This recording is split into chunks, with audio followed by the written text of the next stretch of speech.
अस्सलाम वालेकुम। तुहाडा वीर शफकत बारी मैं सदके मैं वारी अजीज़ा ने मन वड्डियां दे भी जीवे आसरा मरे ने आसरा। आसरा लभदे बंदे बुढ़े हो गए। मेरी गल दा गुस्सा ना करे।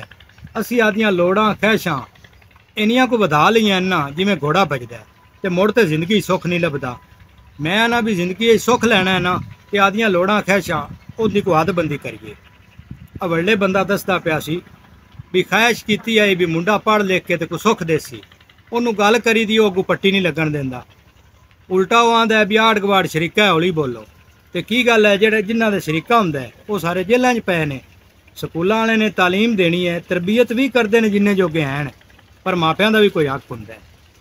ਐਸ਼ ਕਰੀ ਦੀ ਵੀ ਇੰਨੇ ਨੇ ਨੰਬਰ ਬੱਚਾ ਲੈ ਜਾਵੇ, ਲੈ ਨੰਬਰ ਤਾਂ ਉਹ ਲੈ ਗਿਆ ਤੇ ਕੀ ਗੱਲ ਹੈ ਜਿਹੜੀ ਤਰਬੀਅਤ ਹੈ ਉਹ ਬਾਜ਼ਾਰੂ ਲੱਭਣੀ ਹੈ। ਬੱਚੇ ਨੂੰ ਪਤਾ ਹੋਵੇ ਵੱਡੇ ਨਿੱਕੇ ਦਾ ਦਰਜਾ ਕੀ ਹੈ। ਇੱਥੇ ਤਾਂ ਮੀਆਂ ਉਹ ਗੱਲ ਹੋਈ ਪਈ ਹੈ भी कोई इंडिया चो बंदा आ गया, वो आउंदिया किसी सिख सरदार के मत्थे लग्या। उन्होंने पूछता भी तू मोदी सरकार नूं जानना है? वो आंदा केड़ा मोदी सरकार? उन्हें आख्या भी बड़ा वड्डा उहदा ओहदा है। की गल है तू नहीं जानदा?